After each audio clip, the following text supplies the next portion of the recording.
साथियों, बड़ी खबर आ रही है सीधे संसद से। केंद्र सरकार के 65 लाख पेंशनरों की पेंशन को लेकर सत्ता पक्ष और विपक्ष में तीखी बहस हुई है। और ये बहस किस मुद्दे पे हुई है?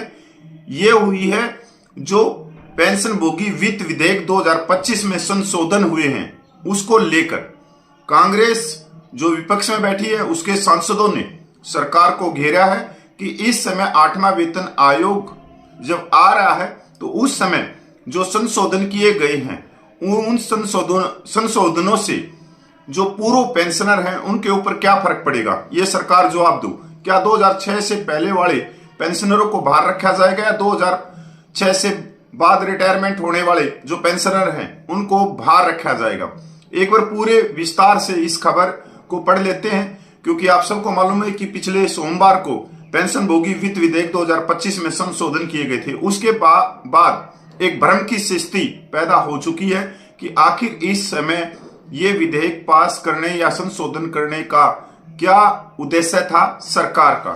सरकार की तरफ से वित्त मंत्री ने भी इसके ऊपर जवाब दिया है, पर अभी भी ये भ्रम की स्थिति दूर नहीं हो रही, क्योंकि एक तरफ तो सरकार कहती कुछ है और बाद में निकलता कुछ है। तो एक बार पूरी खबर के ऊपर चलते हैं। यह आज की खबर आ रही है। 8वें वेतन आयोग ने केंद्र सरकार के कर्मचारी और पेंशन भोगियों के बीच तीखी बहस छेड़ दी है। एक प्रमुख चिंता यह कि क्या 1 जनवरी 2026 से पहले या 2006 से पहले सेवानिवृत्त होने वाले पेंशन भोगी वित्त विधेयक 2025 में संशोधन के कारण नए वेतन आयोग के लाभों से वंचित रह जाएंगे? Question mark. विपक्ष खासकर कांग्रेस पार्टी ने सरकार पर पेंशन भोगियों के बीच उनकी सेवानिवृत्ति तिथि के आधार पर असमानता पैदा करने के लिए एक छिपे हुए एजेंडे को लागू करने का आरोप लगाया है। हालांकि वित्त मंत्री ने इन आरोपों को ढूंढता से खारिज कर दिया है। विवाद तब शुरू हुआ जब सरकार ने वित्त विधेयक 2025 के माध्यम से केंद्रीय सिविल सेवा CS में पेंशन नियमों में बदलाव पेश किए। AITUC की अमित्रा जीत कौर और कांग्रेस सांसद KC वेणुगोपाल सहित कई रिपोर्टों और राजनीतिक नेताओं ने चिंता जताई कि ये बदलाव 2026 से पहले सेवानिवृत्त लोगों को 8वें वेतन आयोग द्वारा प्रदान किए गए लाभों से वंचित कर सकते हैं। आग में घी डालते हुए कुछ मीडिया सूत्रों ने सुझाव दिया है कि 8वें वेतन आयोग को लागू करने से 1 लाख करोड़ रुपए से अधिक का वित्तीय बोझ पड़ सकता है, जिससे यह अटकलें लगाई जा रही कि सरकार अपनी वित्तीय देनदारी को सीमित करने का प्रयास कर रही है।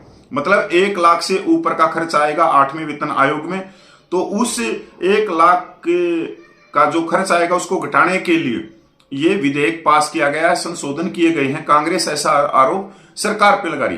पेंशन नियमों में बदलाव पर सरकार का रुख। वित्त मंत्री निर्मला सीतारमण ने 27 मार्च 2025 को संसद में अपने भाषण में पेंशन असमानताओं के दावों को स्पष्ट रूप से खारिज कर दिया। उन्होंने कहा कि पेंशन नियमों में हाल ही में किए गए बदलाव प्रक्रियागत और इनका असर सिविल या रक्षा पेंशन भोगियों के पेंशन लाभों पर नहीं पड़ेगा। इसके अलावा सीतारमण ने आश्वासन दिया कि जिस तरह 2016 से पहले सेवानिवृत्त हुए पेंशन भोगियों को 7वें वेतन आयोग के तहत समान लाभ मिला, वही सिद्धांत 8वें वेतन आयोग के तहत भी लागू होगा।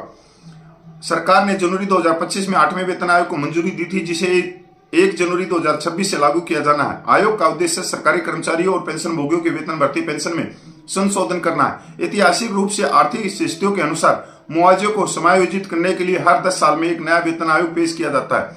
1 मार्च 2025 तक इस आयोग से करीब 36 लाख सरकारी कर्मचारी और 33 लाख पेंशन भोगी प्रभावित होंगे। क्या 2026 से पहले सेवानिवृत्त होने वाले को पेंशन में कटौती का सामना करना पड़ेगा? नहीं। पेंशन असमानता पर चिंता तकनीकी संशोधनों की गलत व्याख्या से उत्पन्न हुई है। सरकार ने स्पष्ट किया कि यह बदलाव पेंशन गणना को सरल बनाने के लिए है और इससे वृद्ध पेंशन भोगियों को वेतन आयोग के लाभ प्राप्त करने से वंचित रखा नहीं जाएगा। 8वें वेतन आयोग की सिफारिशों को 2026 के अंत या 2027 की शुरुआत तक अंतिम रूप दे दिया जा सकता है। अंतिम निर्णय क्या पेंशन भोगियों को चिंता करनी चाहिए? फिलहाल इस बात की कोई आधिकारिक पुष्टि नहीं हुई कि 2026 से पहले सेवानिवृत्त होने वाले लोगों को 8वें वेतन आयोग के लाभों से बाहर रखा जाएगा। ऐसा लगता है कि विवाद ठोस नीतिगत बदलाव के बजाय अटकलों से प्रेरित है। पेंशन भोगियों को असत्यापित रिपोर्टों के बजाय आधिकारिक घोषणाओं पर भरोसा करना चाहिए। जैसे जैसे 8वें वेतन आयोग की सिफारिशें आकार लेगी, अपडेट जारी रहेगा। साथियों, एक तो सबसे बड़ी खबर यह है कि जो संशोधन किए गए हैं पेंशन नियमों में, इसको लेकर आम पेंशनर ही चिंता नहीं कर रहा, यहां तक जो विपक्ष है उसने भी चिंता करी है, और वो भी संसद के अंदर करी है कि इनके अंदर जो संशोधन है इस समय क्यों ले आए गए।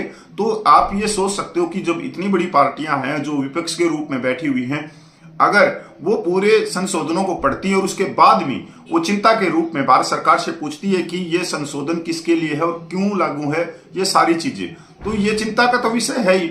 और खासकर जो 65 लाख से ज्यादा पेंशनर है उनको ये मन में भी एक भ्रम की स्थिति अभी पैदा हो चुकी है।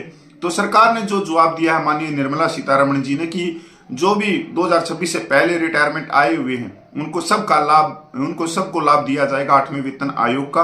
तो ये आश्वासन और ये उन्होंने स्पष्टीकरण दिया था कि जो संशोधन किए गए हैं वो पुराने नियमों में ही किए गए हैं, कोई बड़े नियम नहीं है, वो पहले से ही उनकी व्याख्या एक और सरल भाषा से किया है, ऐसा माननीय निर्मला सीतारमण जी ने संसद में कहा था। मैं पूर्व सैनिक कपिल फौजी।